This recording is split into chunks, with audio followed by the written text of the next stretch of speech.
Hello friends, today's recipe is moringa dal. It's a delicious, easy and super nutritious food recipe that I make often, and I'm using moringa. It's a nutrient dense superfood. You can google it for more information, and because I have moringa growing through the year in my balcony garden, I use moringa. One can also use palak or spinach leaves, methi or fenugreek leaves, or any other green that is available to you. To begin with the recipe, first of all, I'm going to pluck tender moringa leaves from my balcony garden. I have two moringa trees in 12 by 18-inch grow bags. You can easily grow them in a small space.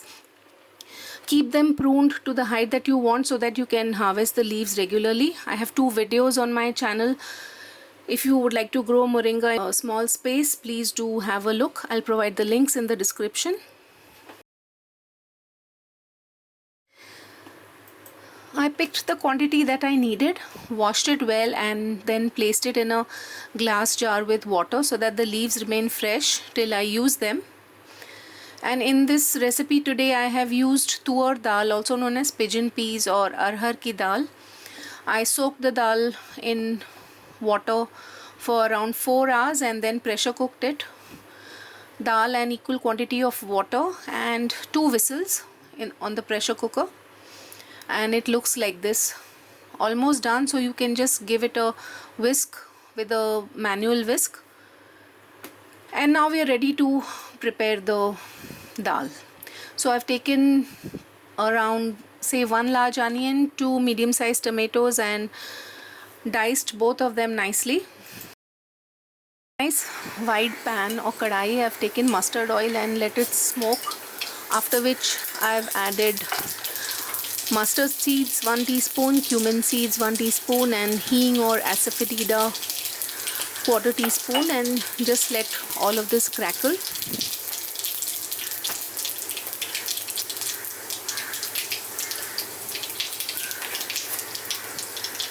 Once that was done, I've added around a heaped tablespoon of ginger, garlic and chili paste. Equal quantities of all of those were made into a paste, and I'm frying the ginger, garlic, chili paste till the raw smell goes away. This is all on a medium to low flame, not on a high flame.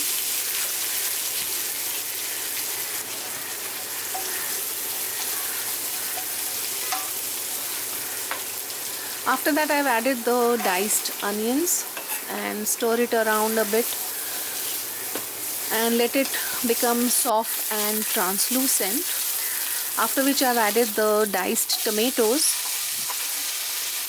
and also stir this around and let it all become a nice soft paste. Now I'm tearing up some curry leaves that I plucked from the garden. Curry leaves really give a very nice Indian flavor to anything that you add it to. I'm adding turmeric powder around 1/2 teaspoon,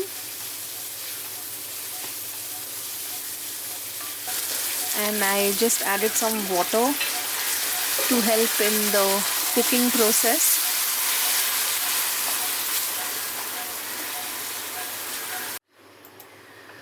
So I let everything cook with the lid on for around 5 minutes, and then I added salt. I should have done that earlier.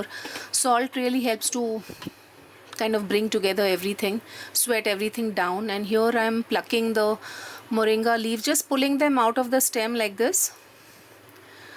Remember, they were already washed and kept in a jar of water. So after I pull out all the leaves, they come off quite easily. What I do is I just collect all the leaves together and try to make it into a roll, sort of, and then just chop it finely. Even if it's not fine, it's absolutely fine. Yeah, and now everything's come together really nicely in the pan. The onions and tomatoes have sweated very nicely and become soft. Just stirring it around a bit. And now this is the dal that I had pressure cooked. I had removed it into this measuring cup so that I could pour it easily into the vessel.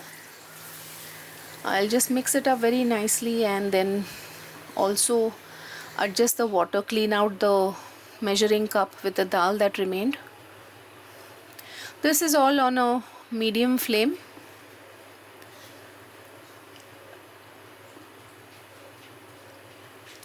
Now I'm also cutting up some green chilies.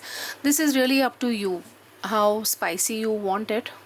Let the dal and the chilies cook together and let the flavors infuse. Half a juice of lemon is also going in.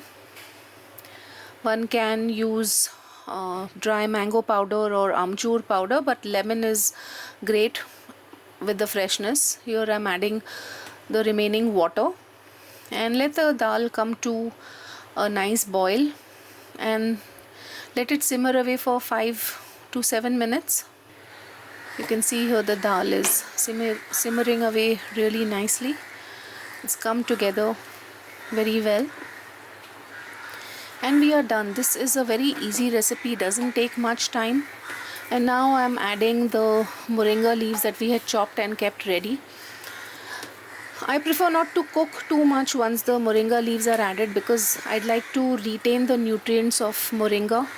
One can add much more moringa than this if one enjoys it. And here I am preparing the bhakri. This is jawar and bajra flour. These are gluten-free millet based flour, so you can't really roll it out with a rolling pin. So I'm preparing a dough. I used warm water, salt, and made it into a nice dough, and then you either need a press for this or you flatten it around using your hand. It takes some amount of skill, but it's quite a fun, pleasurable activity. And then you put it on a pan on medium flame and you put some water on the top, and this helps with the cooking process. Once that water has evaporated, then you flip the bhakri and let it cook on low to medium flame till it is done. Here I've shifted it directly onto the gas on a wire rack, applied some ghee. When you do it really well, the bhakri fluffs up completely. I still have to get those skills in place. Once you do it regularly, it is a very natural thing for the bhakri to puff up. And here I'm enjoying my moringa dal with the bhakri. I hope you enjoyed this video and the recipe. Do try this and let me know how you like it. Thank you so much for watching. Happy eating.